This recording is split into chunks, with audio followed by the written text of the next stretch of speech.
La violencia es el pan de cada día de muchos países del mundo, en los cuales reinan un sinfín de bandas criminales que se han apoderado de vastos territorios y sucumben a la población al miedo y sometimiento. Sin embargo, las pandillas mexicanas se han ganado el puesto de ser las bandas más peligrosas del mundo. ¿Estás listo para descubrir algunas de ellas? Empecemos, pero antes de comenzar, te invito a darle a la campanita de notificaciones y suscribirte si es que aún no lo has hecho, para que no te pierdas de nada y estés al día con los videos nuevos del canal. Ahora sí, comencemos el viaje.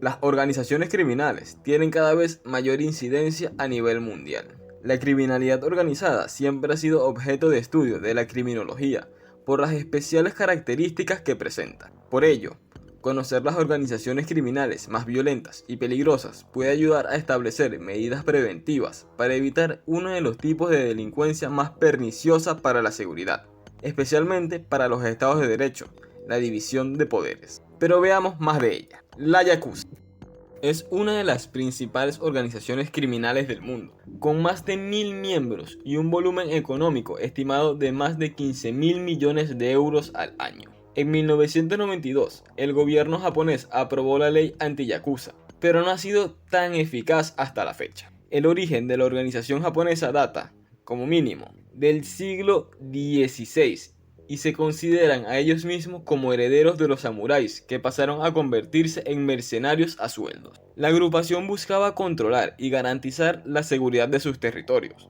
aunque terminaron controlando los negocios ilegales de Japón, como la prostitución, la pornografía, el tráfico de armas y de drogas, entre otros. Sin embargo, no es hasta el siglo XIX cuando la Yakuza empieza a actuar de forma visible, aunque evitaban usar la violencia contra la población civil inocente. A partir de los años 50 del siglo XX, se vuelven más violentos y se expanden más allá de Japón. La Yakuza está fuertemente jerarquizada, pues está regida por normas de honor, y los miembros deben someterse a una obediencia absoluta al líder superior. Los tatuajes son sus signos distintivos y van cambiando en función del ascenso dentro de la organización. La organización criminal presenta una doble cara. Por un lado están sus actividades delictivas y por el otro, su fuerte compromiso social de ayuda a los necesitados. Sus relativas buenas relaciones con la política y la policía les han llevado a tener pactos con estos poderes, que les otorgan cierta impunidad.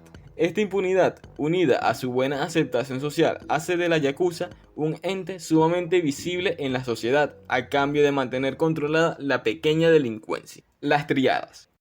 Es probablemente la organización criminal más impenetrable del mundo, siendo muy difícil que la policía, las fuerzas armadas o los servicios de inteligencia se infiltren en ella. Además, presentan una estructura interna característica que impide que la mayoría de sus miembros se conozca entre sí, por lo que se evita que cuando caiga un miembro arrastre a los demás. Actualmente es una organización ampliamente extendida a nivel mundial, aunque el centro de sus actividades delictivas sigue siendo China. La organización se centra en el tráfico de drogas, principalmente de heroína y de personas, la falsificación de productos y de tarjetas de crédito, el contrabando, la extorsión de nacionales chinos, la prostitución, los robos y asesinatos, las prácticas de medicina ilegal y el blanqueo de capitales. El origen de las triadas está en China, aunque la concepción moderna de la organización aparece en el siglo XVI, estando desde siempre muy vinculadas a los movimientos políticos. A lo largo del siglo XX,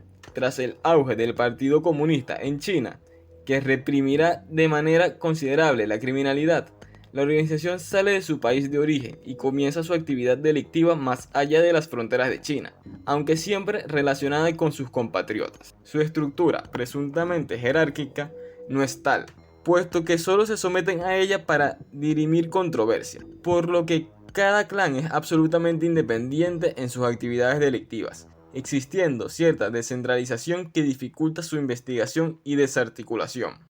La mafia italiana, la Cosa Nostra, la Camorra, la 'Ndrangheta y la Sacra Corona Unita. En Italia hay 4 mafias principales que tienen repartido casi en su totalidad el sur del territorio italiano.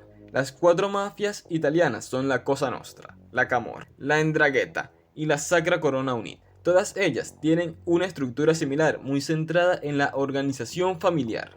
Número 1. La Cosa Nostra. adoptaron rasgos culturales propios del ICE, como el valor de la familia, e impusieron un código de conducta muy estricto para los miembros de la organización. La estructura de la organización está conformada por vínculos familiares de sangre, es decir, son clanes de auténticas familias mafiosas. La pérdida de los valores tradicionales ha llevado a dos grandes guerras dentro de la organización entre los distintos clanes por la forma de entender su cultura propia. Número 2. La camorra. La estructura de la organización está conformada por varias familias o clanes escasamente vinculados entre sí. La gran diversidad ha supuesto una menor estructuración interna y jerarquización, además de numerosos enfrentamientos entre clanes que han imposibilitado la unificación. También cuentan con un código de honor basado en la ley del silencio. Número 3. La 'Ndrangheta o la Honorata Societa. La estructura de la organización es eminentemente familiar, entendiendo la familia en el sentido literal del término, de manera que la renovación generacional va de padres a hijos, lo que incide en la fuerte cohesión del grupo. Número 4. La Sacra Corona Unita. La organización posee una estructura fuertemente piramidal, cuya cúspide se sitúa la Secreta Societa y cuyas órdenes son de obligado cumplimiento. Comparten, como las demás grandes organizaciones de Italia, la idea de familia y un código de conducta basado en la omerta. Otra de las grandes organizaciones es la mafia rusa o la mafia roja. El origen de la mafia rusa hay que buscarlo en los Bori o ladrones de honor, que se remonta a la época de los zares, pero cuya entrada en la historia es a partir de la Segunda Guerra Mundial. A partir de este momento, la mafia rusa engloba diferentes organizaciones criminales surgidas a partir del hundimiento de la URSS y la subsiguiente crisis económica que asoló el país. Empezaron conformándola exguerrilleros de Afganistán, Chechenia y Georgia, exmiembros de la policía o la KGB y miles de obreros en paro.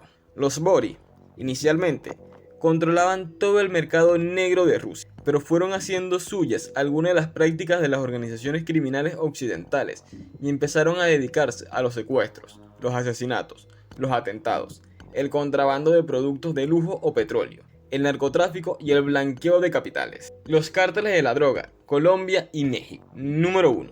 Cárteles de la droga en Colombia. Los cárteles colombianos de la droga están relacionados sobre todo con la cocaína, ya que el país cuenta con unas condiciones geográficas idóneas para el cultivo y la elaboración de cocaína a escondidas del gobierno. Las organizaciones criminales colombianas pasaron de hacer contrabando de café y esmeraldas a controlar la entrada de cocaína en Estados Unidos. En los años 60 del pasado siglo se convirtió en la fábrica mundial de esta sustancia. Número 2. Cárteles de la droga en México. Estos cárteles mexicanos están vinculados a muchas otras actividades ilegales que les aportan beneficios económicos, como son el tráfico de personas, las redes de prostitución, la corrupción, la extorsión, el blanqueo de capitales, los secuestros o los asesinatos. Los cárteles mexicanos han conseguido entrometerse en muchas facetas de la economía y la política del país, lo que les ha garantizado durante cierto tiempo un margen de impunidad para sus actividades delictivas. En cuanto a la estructura,